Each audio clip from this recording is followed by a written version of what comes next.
Look at, can you stand it?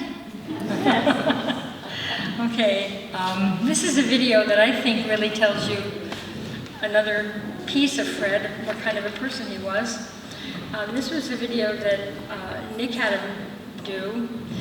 He was saying just a few words to his first wife, Judy, when she was so sick, and he recorded a few words to say to her in Israel about their life together so that she could see this on her, actually she was on her deathbed. And I was very proud of him because he summed up some of the things that they shared together, and he really was just like those soldiers, you know, he was there for everyone that he loved at important times, and here are his words to Judy on her deathbed. Sent to her. Hi, Judy. This is Fred, and I'm just going to give you a little retrospective of the life we had together and some of the special events. And by the way, Linda and Paul and Rebecca and her father Rob all send their very, very best to you. We had a number of very, very good years. We did a lot of things. We went to Europe and many countries. Many times we went to Mauna Kea and had fun. We went to other resorts, and we went on a cruise together. And of course, most importantly, we raised two very lovely, wonderful children. And now we have two great big grandsons, 6 each. A lot of good years, a lot of good things happening in the years. I just wanted you to know how strongly I feel about the goodness in the relationship we had, and how much I feel for you. You take care, and we'll be talking again. Bye.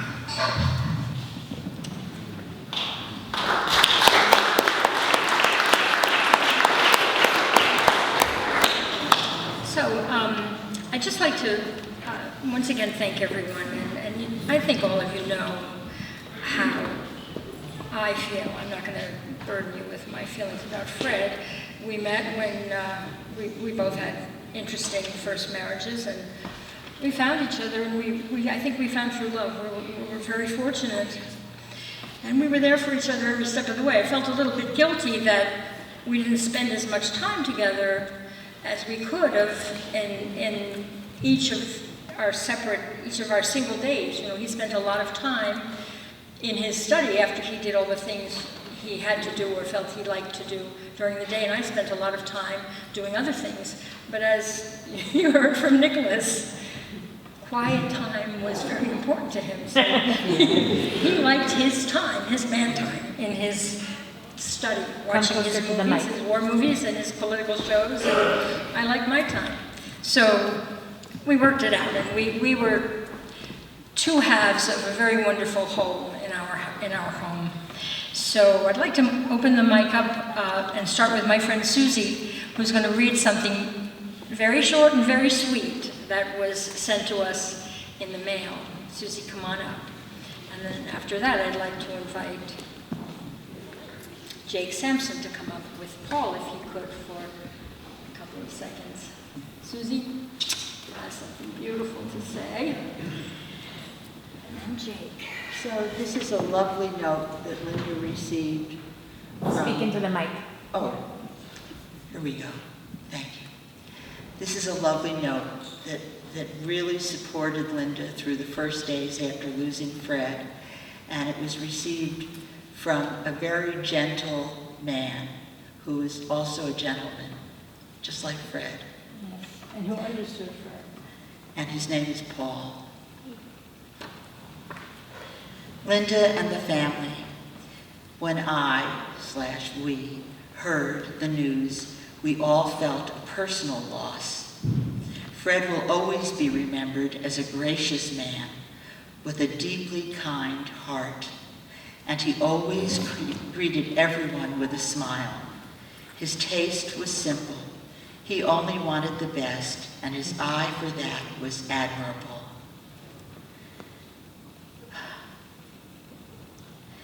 Because it came from such a deep desire to consistently bring that home to his family. He was a good man, and I will miss him very much. I remember dropping something off at your house quite a long time ago, and him giving me a proud tour of his incredible Christmas village display. It was amazing and a great memory. You'll be in my thoughts and prayers for the years to come. If you need anything, God bless, Paul. Say who Paul is. Paul is here today, Paul Krause. Thank you, Paul.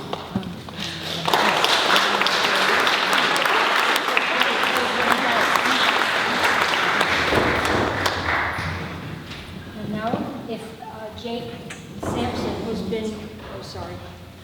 who's been with us for such a long time, with Paul, almost 9 years, in fact, the longest. He's become a brother to Paul for sure. And Paul, who doesn't have an easy time with words, doesn't need words when he's with Jake. So Jake's going to come up and just say a few things on behalf of all of Paul's team and Paul himself.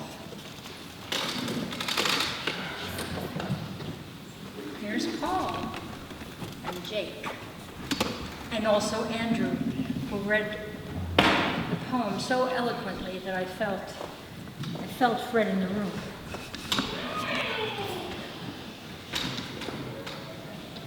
You guys can adjust the mic.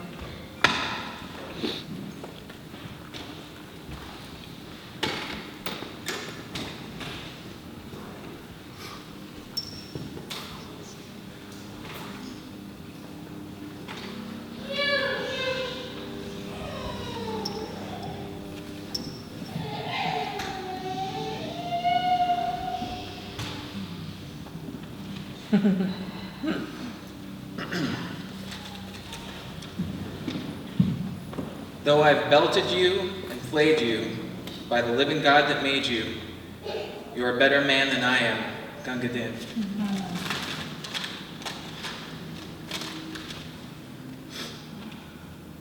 If you've spent any time in the company of Fred Knauer, you may have heard those words. And if you made it through that first dinner, Fred's preferred interview method, then you might recognize it as Fred's managerial style as well. Fred was a true stoic, though not laconic, as his laughter and wit prevented that level of stern regimentedness. In fact, the rigidity and strict nature generally melted away once he knew Paul liked you. Paul was his best friend and advisor. Nothing was ever too good or beyond reach for Paul on Fred's watch. Fred was sometimes hard because he wanted us all to be better men, though we will never be better than him. He was preparing us. He wanted us all strong and compassionate for a day like this and those that lay ahead. Though we feel a pronounced absence each evening when Fred isn't there at the end of Paul's movie to say goodnight. Much of what we all love about Paul, he learned from Fred. His love of film, his impeccable taste and style in all things. These things will all live on in Paul. Thank you.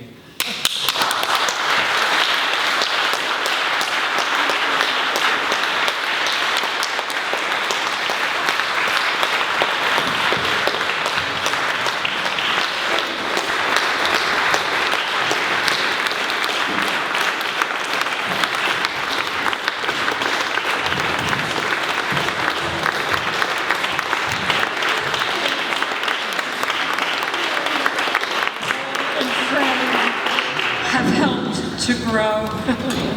That's really a tribute to Fred and Paul. It's really something. I'm so proud of them. Anybody else want to say anything? Wow. Well, thank you, all of you, for coming to Fred's send-off.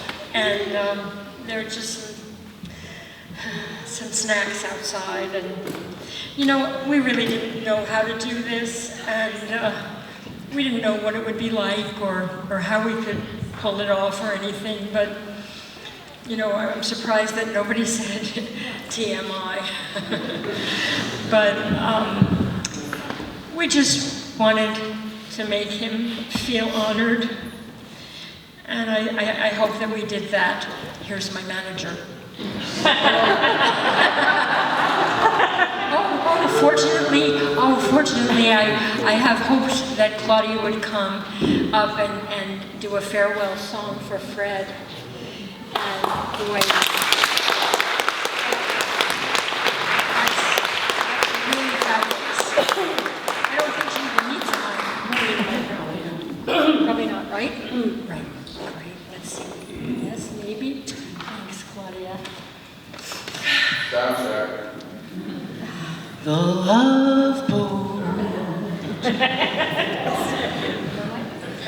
It's good. I welcome everyone to sing, because you'll know the song. The loveliness of Paris. It was a song he loved, and he loved San Francisco.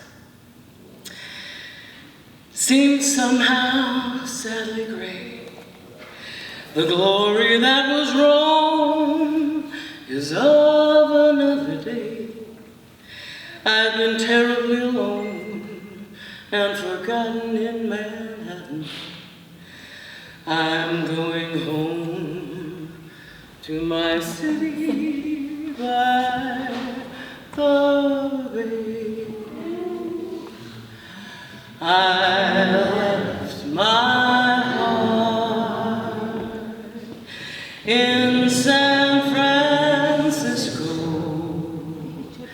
high on a hill. It calls to me to be where little cable cars climb halfway to the stars. The morning thought may chill the air. I'm afraid his love waits there in San Francisco,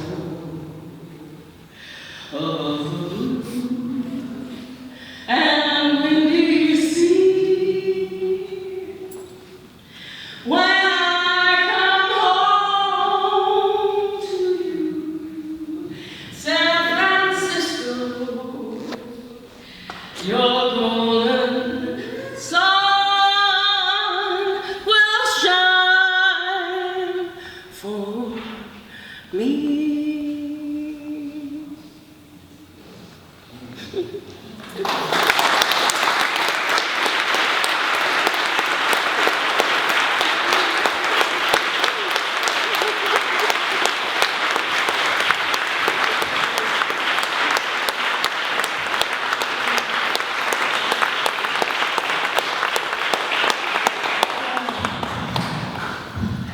Thanks, everybody. Reception outside the courtyard. Say there's a reception outside of the What did I courtroom. say? Say it again. Let them. Sorry, there's a reception outside on the veranda. Thank you. Happy days are here again. Thank you. Thank you.